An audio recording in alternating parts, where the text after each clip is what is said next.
Wassalatu wassalamu ala asyrafil anbiya wal mursalin wa ala alihi wa ashabihi ajma'in. Jamaah zuhur rahimakumullah, kita bersyukur pada Allah Subhanahu wa taala masih diberikan oleh Allah kesempatan, kesehatan, kekuatan untuk beribadah kepadanya.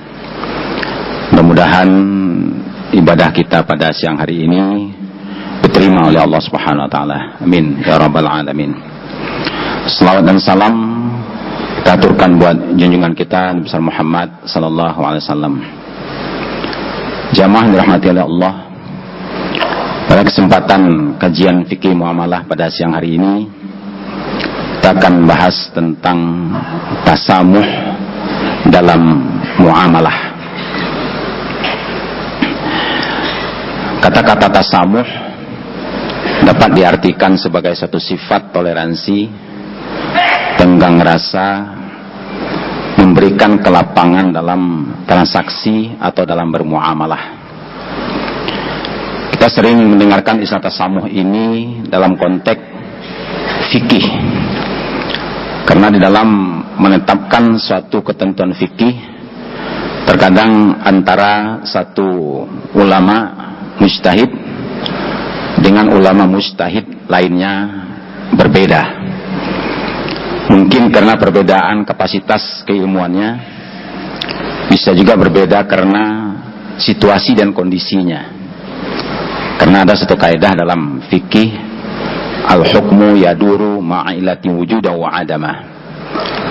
Hukum itu tergantung daripada ilatnya. Jadi terkadang ada perbedaan-perbedaan dalam menetapkan sebuah ketentuan fikih, maka diperlukan adanya sifat tasamuh. Artinya dapat menerima perbedaan tersebut tanpa merasa bahwasanya pendapat kita lah yang paling benar. Pendapat yang berbeda dengan kita dianggap salah. Itu yang disebut dengan sifat tasamuh, yaitu dapat menerima adanya perbedaan pendapat dalam konteks fikih. Ternyata di dalam muamalah pun dikenal juga sifat tasamuh ini, bertoleransi, di mana dalam mewujudkan ubudiyah kita kepada Allah Subhanahu wa taala dalam muamalah. Karena muamalah dan ibadah itu tidak dapat dipisahkan. Hablum minallah, hablum minan nas, semua itu terintegrasi dalam kehidupan setiap pribadi muslim, tanpa kita memisahkan ini adalah urusan akhirat, ini adalah urusan dunia. Karena kebahagiaan di hari akhirat itu sangat ditentukan oleh sikap hidup kita di dunia ini. Maka diungkapkan ad-dunya mazra'atul akhirah. Dunia ini bagaikan sawah ladangnya nanti bagi akhirat kita. Kita ibaratkan menanam sekarang untuk memetik hasilnya adalah nanti dari akhirat kelak. Oleh karena itu antara muamalah dan ibadah mahdhah itu merupakan satu kesatuan yang terintegrasi dalam kehidupan pribadi muslim, karena dia merupakan wujud daripada ukhuwah Islamiyah, di mana antara satu dengan muslim yang lain itu harus memiliki sifat tasamuh, ta'awun, takaful dan tasahul, saling memberikan kemudahan. Di dalam surah Al-Maidah ayat 2, Allah Subhanahu wa taala berfirman, ini potongan ayat ya, di penghujung surah Al-Maidah itu, auzubillahi minasyaitonirrajim, wa ta'awanu 'alal birri wattaqwa wa la ta'awanu 'alal itsmi wal 'udwan wattaqullaha innallaha syadidul 'iqab. Wa ta'awanu 'alal birri wattaqwa. Ta'awanu artinya saling. Jadi dalam bahasa Arab itu dikenal adanya wazan fi'il, timbangan kata kerja, ada dengan fa'ala, ada dengan fa'ala, ada dengan tafa'ala, yaitu dalam kajian ilmu sarafnya. Nah di sini adalah timbangnya adalah ta'awanu, ya, tafa'alu, yang artinya adalah saling tolong menolong. Wa ta'awanu, hendaklah kamu saling tolong menolong, alal birri wa taqwa, dalam kebajikan dan dalam perkara-perkara yang membawa kepada ketakwaan. Wala ta'awanu alal itsmi wal udwan, dan janganlah kamu saling tolong menolong, saling berkonspirasi dalam dosa dan permusuhan. Kenapa? Wattaqullah innallaha syadidul iqab. Bertakwalah kamu sekalian kepada Allah, karena Allah itu sangat keras azabnya, ya, sangat berat, sangat azab yang disiapkan oleh Allah Subhanahu wa taala. Jadi di sini ada kata-kata wa ta'awanu 'alal birri wa taqwa. Dan kalau kita lihat dalam sebuah hadis Rasul yang diriwayatkan oleh Imam Bukhari dan juga Ibnu Majah, an Jabir bin Abdullah anna Nabiyya sallallahu alaihi wasallam qala. Jadi dari sahabat Jabir bin Abdullah bahwasanya Nabi sallallahu alaihi wasallam telah bersabda.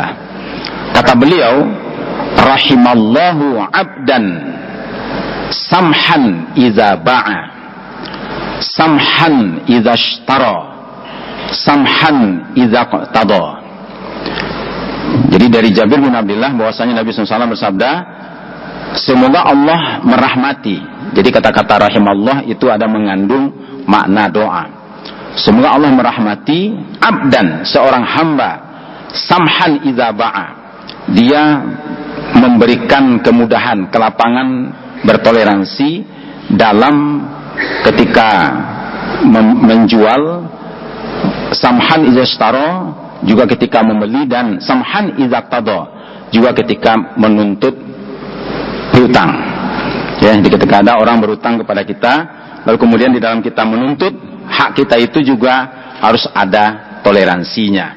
Karena itu adalah bagian daripada ibadah kepada Allah Subhanahu wa taala. Nah, kita lihat di dalam beberapa bentuk-bentuk samahah dalam transaksi. Pertama adalah memberi kemudahan dalam berjual beli, baik ketika kita membeli barang atau ketika kita menjualnya, ya. Dan termasuk di dalam mengambil keuntungan supaya transaksinya itu prosesnya cepat, tidak mengambil keuntungan yang terlalu besar. Karena memang betul ar-ribhu, mengambil untung itu tidak ada ketentuan secara pasti dari Rasul. Pernah Rasulullah meminta kepada seorang sahabat untuk dibelikan seekor kambing, dia kasihlah uang 1 dinar. Ternyata sahabat ini mampu membeli 2 ekor kambing dengan 1 dinar. Dan kemudian 1 dinar yang lagi dia dia jual. Artinya kambing terbeli, uang 1 dinar tidak hilang. Ketika itu dia sampaikan kepada Rasulullah SAW bahwa dia telah dengan uang 1 dinar yang diberikan oleh Rasulullah ternyata dapat membeli 2 ekor kambing, dan kambing 1 dia jual, dan ini uang 1 dinar. Jadi dapat untung 1 dinar. Dan ternyata hal tersebut disetujui oleh Rasulullah SAW. Artinya boleh seseorang itu mengambil keuntungan dalam bertransaksi. Namun ada keuntungan-keuntungan yang dilarang. Ya, dilarang. Walaupun tidak ada ketentuan secara pasti, tetapi ada yang dilarang ketika cara dan prosesnya itu tidak sesuai dengan syariat. Seperti ketika ada orang mengambil keuntungan dengan menimbun barang kebutuhan hajat orang banyak, lalu ketika dalam kesusahan dan kesulitan, lalu dia keluarkan barang tersebut dan dijual dengan harga yang berlipat-lipat ganda. Artinya dia mencari keuntungan di balik kesusahan orang lain. Itu namanya adalah ihtikar. Ya, sehingga Nabi mengatakan bahwasanya ihtikar itu dilakukan apabila seorang itu telah melakukan perbuatan dosa. Ya, la yahtakiru illa khatiun. Tidaklah melakukan perbuatan ihtikar kecuali adalah orang yang berdosa, orang yang bersalah. Jadi oleh karena itu di dalam kita mencari keuntungan pun itu terdapat nilai-nilai samahah. Ya, nilai-nilai toleransi. Ya, ketika ada orang membutuhkan barang kita sementara dia itu tidak mempunyai uang yang cukup misalnya, lalu kemudian kita berikan toleransi, dan itu akan membawa rahmat dan karunia dari Allah Subhanahu wa taala. Begitu juga memberi kelapangan bagi pembeli ketika membatalkan transaksi karena ada sebab syar'i. Kalau kita perhatikan dalam transaksi yang biasa terjadi dalam masyarakat, ketika barang sudah terjadi transaksi, lalu kemudian kita berikan toleransi, ya, maka itu akan membawa rahmat dan karunia dari Allah Subhanahu wa taala. Begitu juga memberi kelapangan bagi pembeli ketika membatalkan transaksi karena ada sebab syar'i. Kalau kita perhatikan dalam transaksi yang biasa terjadi dalam masyarakat, ketika barang sudah terjadi transaksi, dan bahkan sudah dibayar, itu bahkan dibuat ada tulisan barang yang sudah terbeli tidak boleh dikembalikan lagi. Artinya tidak ada pembatalan di situ. Nah, sementara di dalam syariat Islam ternyata ada suatu jalan keluar ketika si pembeli ini ternyata menyesal telah membeli barang. Kenapa? Karena ada sesuatu kebutuhan lain yang terfikirkan. Misalnya ketika seseorang membeli HP 10 juta. Begitu telah terbeli dan terbayarkan, tiba-tiba ada telepon dari rumah, anak sakit dan perlu dirawat dan membutuhkan uang 10 juta. Nah, oleh karena itu dia boleh ya membatalkan jual beli itu, dan bagi si penjual yang menerima pembatalan itu disebut dengan iqalatun nadim. Dalam salah satu hadis Nabi mengatakan, man aqala musliman aqalallahu asratahu. Jadi barang siapa yang memberikan kelapangan kepada seseorang muslim yang menyesal terhadap barang yang telah dibelinya, maka Allah juga melapangkan, ya artinya Allah juga mau memaafkan, memberi ampunan terhadap kesalahannya. Jadi dengan dia melapangkan orang lain, ternyata kemudian Allah juga melapangkan. Padahal kalau kita perhatikan misalnya dalam sebuah hadis, ya Rasulullah SAW mengatakan, man anzara mu'siran awada'a lahu azallahu Allahu fi zillihi. Barang siapa yang menangguhkan ya kepada pengutang yang dalam kesulitan untuk membayar hutangnya. Jadi ketika ada orang-orang yang kan kalau dalam transaksi utang piutang, kalau dalam Al-Qur'an dikatakan idza tadayantum bidainin ila ajalim musamman faktubuh. Kalau Anda sedang melakukan transaksi jual beli, maka catat dan kemudian tentukan sampai kapan harus dilunasi. Jadi ada kejelasan ya ketika dia harus melunasi hutangnya. Nah, ketika datang jatuh tempo ternyata dia tidak mampu untuk melunasi hutangnya itu. Lalu kemudian dia minta supaya diberikan kesempatan, diberikan kelonggaran. Lalu diberikan kelonggaran. Itu namanya adalah anzara mu'siran. Jadi ketika ada orang yang anzara mu'siran awwada'a lahu. Nah, ini lebih berat lagi. Yaitu atau dia kemudian ya mengikhlaskan, merelakan. Artinya, adalah kalau memang Anda tidak bisa membayar hutang saya yang 100 juta itu, udah saya maafkan. Nah, bayangkan gitu ya. Kalau hutangnya cuma 10.000 mungkin dengan mudah ya. Tapi ini kalau hutangnya 100 juta, hutangnya 200 juta. Lalu kita bisa merelakan. Nah, itu balasannya adalah surga di sisi Allah Subhanahu wa taala. Kenapa? Karena telah melapangkan. Kenapa? Karena dalam salah satu hadis dinyatakan ya mayyasara ala mu'sirin fid dunya yasarallahu alaihi fid dunya wal akhirah. Ya, jadi kalau kita lihat ada satu hadis lagi mengatakan ya, jadi man yasara ala mu'sirin fid dunya yasarallahu alaihi fid dunya wal akhirah. Kalau ada orang melapangkan kesulitan seseorang di dunia ini, balasan itu bukan hanya di dunia saja, di dunia juga dilapangkan. Ya.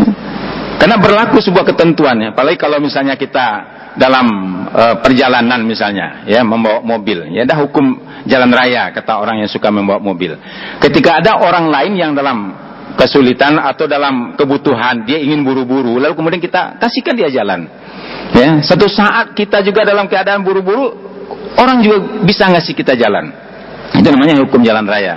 Ketika kita memberikan kelapangan kepada orang, nah kemudian Allah juga memberikan kelapangan kepada kita. Nah, ketika ada seseorang yang memberikan kelapangan dalam transaksi, dalam jual beli, dalam utang piutang, ya, jadi Allah akan melapangkan urusannya dunia dan di akhirat kelak. Bahkan dalam hadis yang tadi dikatakan azallahullahu, ya, Allah akan memberikan naungan ya kepadanya dengan naungannya. Kapan itu Allah memberikan naungan itu? Adalah nanti pada hari yaumil mahsyar. Karena di yaumil mahsyar itu keadaan kita itu betul-betul membutuhkan adanya naungan.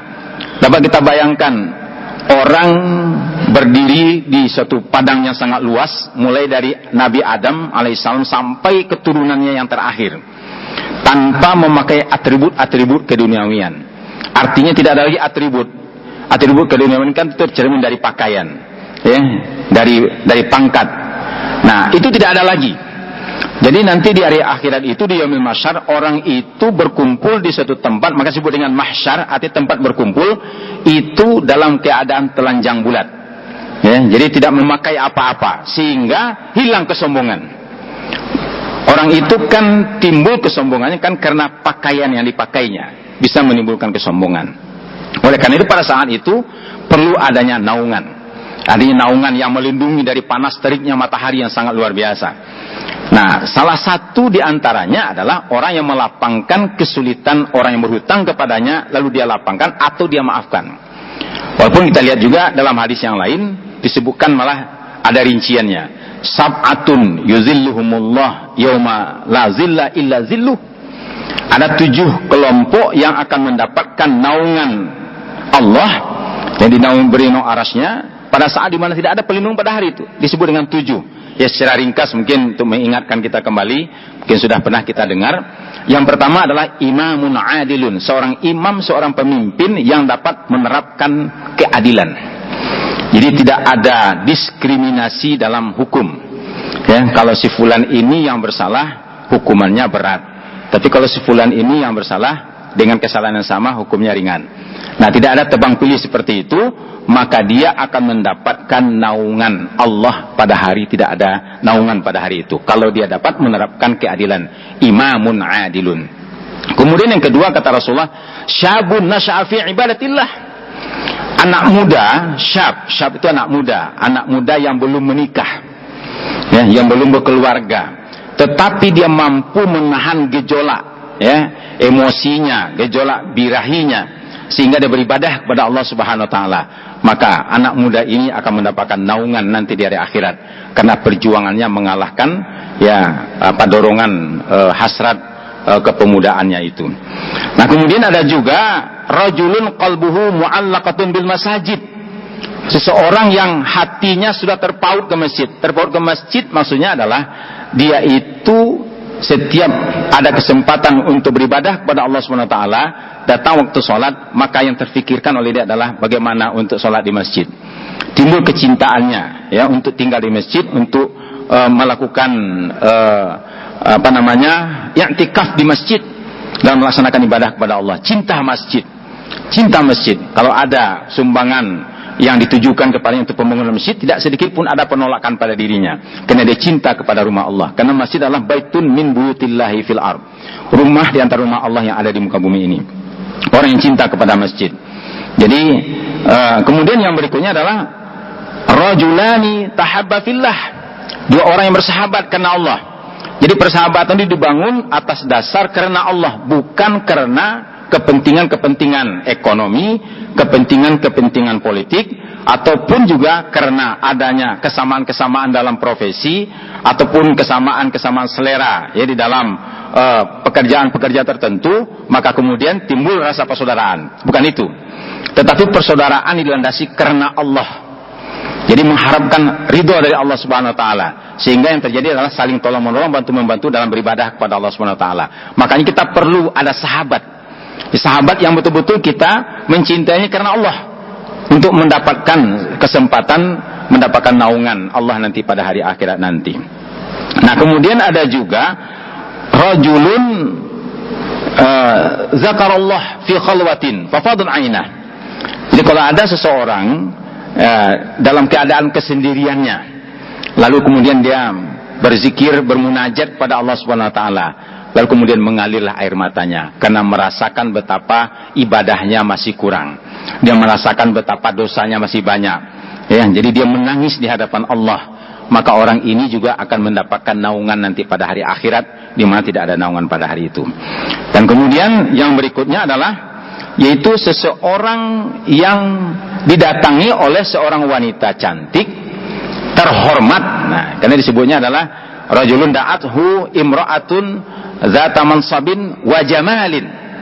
Ya, jadi ada seseorang laki-laki yang didatangi, digoda oleh seorang wanita yang terhormat, terpandang di tengah-tengah masyarakat, ya, lalu kemudian cantik, tetapi dia menolak tawaran itu. Dia menolak tawaran itu bukan karena ada CCTV, bukan, tetapi karena takut kepada Allah. Ya, dia takut kepada Allah, sehingga dia mendapatkan diapresiasi oleh Rasulullah SAW. Dan kemudian yang terakhir adalah seseorang yang bersedekah, lalu sedekahnya itu dia sembunyikan, tidak ada yang mengetahui. kecuali hanya dia dengan Allah Subhanahu wa taala. Istrinya pun mungkin juga tidak tahu, atau suaminya juga tidak tahu. Dia bersedekah. Teman sahabatnya juga tidak tahu. Dia hanya ingin mendapatkan balasan dari Allah Subhanahu wa taala. Maka ini adalah orang-orang yang mendapatkan naungan ya nanti pada hari akhirat, di mana tidak ada naungan pada hari itu.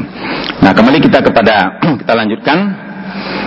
Kemudian tasamuh juga dapat direpresentasikan atau direalisasikan dalam kehidupannya adalah ketika kita tidak mengganggu transaksi orang lain yang sedang berproses.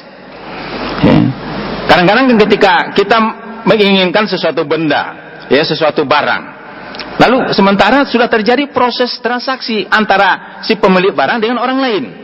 Nah, kita tidak boleh mengganggu, ya, memberikan penawaran yang lebih baik misalnya, atau lebih besar atau lebih tinggi misalnya. Itu tidak dibenarkan. Dan Nabi mengatakan dalam satu hadis, la yabi'ir rajul ala bai'i akhihi wa la yakhtum ala khitbati akhihi. Janganlah seseorang itu membeli atas pembelian saudaranya. Jadi ketika orang sedang dalam proses transaksi, kita tidak boleh mengganggunya. Ya, tidak boleh mengganggunya dengan memberikan tawaran yang lebih tinggi sehingga orang itu membatalkan ya transaksinya. Kan ini yang banyak terjadi sekarang ini. Bukan hanya di negeri kita saja. Ya, di negara Arab pun terkadang pernah terjadi. Ya, ini kejadian jamaah umroh. Ya, jamaah umroh sudah pesan tempat di satu hotel di sana. Ya, lalu kemudian sampai di sana ternyata ada orang lain yang mendahului yang bisa membayar lebih tinggi. Lalu kemudian ya di cancel oleh dia. Ya, secara sepihak misalnya begitu. Sehingga menimbulkan kesulitan kepada jamaah. Nah, itu sering terjadi. Begitu juga di dalam kita keseharian kita sudah deal misalnya. Ya sudah oke, hanya tinggal pembayaran. Begitu mau bayar, orangnya nggak mau. Ya, kenapa? Karena ternyata di balik itu ada orang yang memberikan penawaran dan itu tidak dibenarkan. Ya, jadi kita merusak transaksi orang lain yang sedang berproses. Kenapa? Ada nilai persaudaraan yang harus kita jaga. Begitu juga wala yakhtub ala khitbati akhi. Jangan kita juga meminang seorang gadis yang sedang dipinang oleh orang lain. Ya, nggak boleh misalnya ada seorang gadis dan seorang gadis itu keluarga juga tidak boleh juga memberikan kesempatan untuk anaknya dipinang oleh orang lain yang mungkin pinangannya lebih besar, maharnya misalnya. Ya, kadang-kadang kan yang menggoda itu kan maharnya. Ya, datang seorang pemuda ya melamar, Pak, saya ingin melamar anak Bapak. Saya ingin memberikan mahar, ya memang tidak besar sih, ya. Cuman mobil Fortuner 1, rumah di Pondok Indah, ya, dan satu ada apartemen lagi, ya, dan rumah penginapan ya untuk mahasiswa 10 pintu. Nah, padahal sebelumnya sudah ada yang melamar dan sudah ada kesepakatan misalnya. Nah, makanya dilarang. Ya, Nabi mengatakan la yabi'ir rajul ala bai'i akhihi wa la yakhtub ala khitbati akhihi. Janganlah seseorang itu membeli atas pembelian saudaranya dan jangan pula lah seorang melamar menkhitbah orang lain yang telah dikhitbah oleh saudaranya. Ini namanya adalah sifat tasamuh. Yang tasamuh itu ada kata-kata samaha, maka Nabi mengatakan rahimallahu samhan idza ba'a, samhan idza ishtara, samhan idza qada. Ada juga dalam hadis lain samhan idza qada. Ya, jadi seseorang itu dirahmati oleh Allah Subhanahu wa taala ketika dia itu memberikan kemudahan dalam bertransaksi, baik ketika dia membeli ataupun ketika dia menjual ataupun ketika dia berhutang. Ya, tasamuh dalam berhutang itu adalah ketika kita sudah sampai kepada saat kita harus melunasi hutang, ya harus lunasi. Kalau misalnya kita sudah janji melunasi besok, sampai besok tidak jadi kita lunasi, itu adalah merupakan sebuah kezaliman. Maka Nabi mengatakan matlul ghaniyyu zulmun. Orang yang menunda-nunda pembayaran hutang yang sudah jatuh tempo, lalu itu adalah merupakan sebuah kezaliman. Nah, ketika seseorang itu juga dalam menagih piutang juga memberikan kelapangan. Ketika ada orang yang berutang itu mendapatkan kesulitan untuk memenuhi hutangnya, maka berilah kelonggaran. Jangan dikasih penalti, jangan sampai dihukum, tapi diberikan kelonggaran. Nah, puncaknya kalau kita mampu, ya dibebaskan dari hutang. Nah, itu akan mendapatkan naungan arsy nanti di hari akhirat kelak, karena begitu berat, ya, karena kecintaan menyusahkan harta itu kecintaan sangat luar biasa. Tapi ketika ada saudaranya yang menghadapi kesusahan dan kesulitan, lalu dia lapangkan, maka Allah juga akan melapangkan kesusahan kesulitannya di dunia maupun di akhirat kelak. Mudah-mudahan sifat tasamuh ini dapat kita realisasikan dalam kita bermuamalah, dalam berinteraksi, juga dalam kita bersama-sama di dalam kehidupan ini dengan orang-orang berbeda dengan kita, dan mudah-mudahan ini ini menjadi suatu amal ibadah, muamalah yang mendapatkan pahala yang besar di sisi Allah Subhanahu wa taala. Demikian tausiah kita pada siang hari ini, mudah-mudahan manfaatnya. Wabillahi taufik wal hidayah. Assalamualaikum warahmatullahi wabarakatuh.